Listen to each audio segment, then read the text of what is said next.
आजकल के पेरेंट्स बहुत परेशान है, वो भी सिर्फ अपने बच्चों से, क्योंकि उनकी उम्मीद थी कि ये कल को मेरा सहारा बनेंगे। बच्चे यहाँ उम्मीद लगाए बैठे कि माँ बाप के सारे जीवन बिता देंगे। बहुत परेशान है यार, बहुत दुखी भी हैं, कह रहे इनका करियर का क्या होगा यार, कुछ करते क्यों नहीं, कुछ करते क्यों नहीं।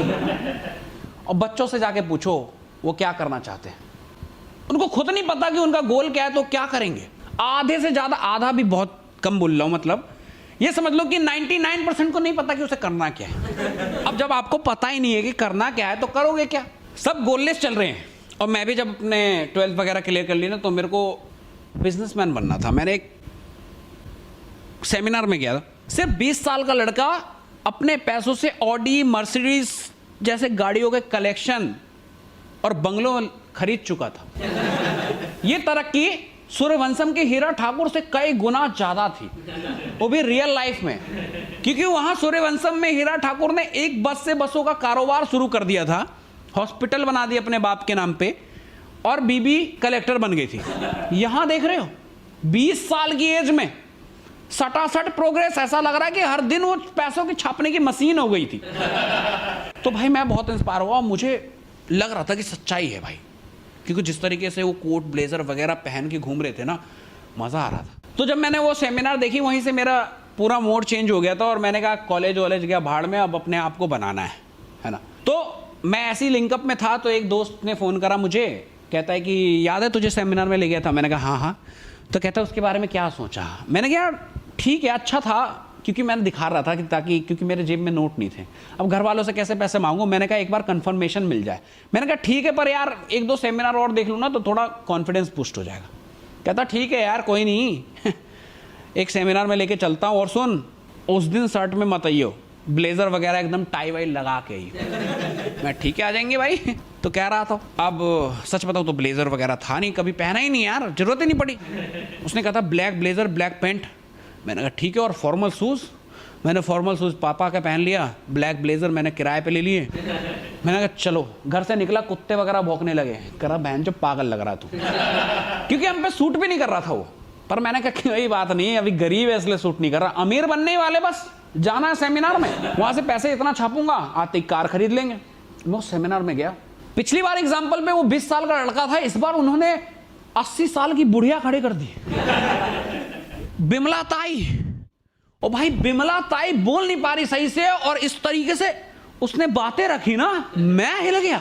वहां पे एक होस्ट आया, उसने बोला कि बिमला ताई आपको अपनी जर्नी बताएगी। बिमला ताई ने बताया कि पहले मैं बर्तन मांजती थी, खाने को खाना नहीं था, पहनने को कपड़े नहीं थे, ढकने को छत नहीं था, मेरे बच्चे सरकारी स्कूल में पढ़ते थे, बहुत बुरा लगता था कि इसका भी जिंदगी मेरी तरह नर्क की तरह बीत जाएगा। फिर मेरे को सर ने बोला कि बिमला कब तक तू अपने बच्चों को भी अपनी तरह बनाना चाहती है, क्यों नहीं जुड़ती तू, कुछ बड़ा क्यों नहीं करती। मैंने कहा सर मैं अनपढ़ क्या करूंगी। सर ने बताया मुझे इस सेमिनार के बारे में, और उसके बाद मेरी जिंदगी बदल गई। आज मैं विराट कोहली सर से मिली हुई हूँ। अब वो एडिटेड था या क्या था पता नहीं, पर फोटो तो थी भाई साथ की। मैंने कहा यही तो चाहिए, यही तो मिसिंग है।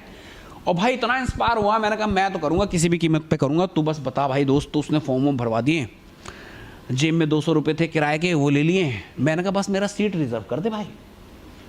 मैंने फिक्स कर दिए। मैंने कहा घर से जुगाड़ करके पैसे लेके आ जाऊंगा।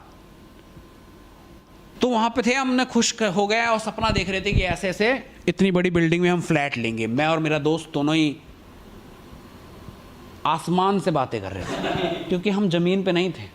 हमने क्या कहा, सपने सजा लिए थे कि ऐसे करेंगे, ये करेंगे। और हम वहीं जहाँ सेमिनार हुआ था उसके आसपास में ही पार्क था, वहाँ बैठ के अपने सपनों को बता रहे थे एक दूसरे को कि हम ये करेंगे तो हम ये करेंगे। कि तभी मैंने वो 20 साल वाला जिसने मर्सिडीज, ऑडी, क्या क्या गाड़ियाँ खरीद ली थी, उसको मैंने देखा कि वो बिल्डिंग से निकला और बस में लटक के जा रहा है। कि बेंचो ये क्या झोल है भाई। मैंने तुरंत अपने दोस्त को पकड़ा जो मुझे लेके गया था। मैंने कहा इधर आ भाई, इधर आ। मैंने कहा वो BMW ऑडी का मालिक को मैंने बस में जाते हुए देखा। कहता है अबे तूने किसी और को देखा होगा। मैंने सच बता। और उसकी बातें और हेजिटेशन से समझ में आ गया तो कुछ तो गड़बड़ है भाई, यहाँ दाल में काला नहीं, पूरी दाल ही काली है। मैंने कहा सच बता, नहीं तो बेटा यहीं पिटेगा। पिटने के डर से सब कुछ बोल दिया।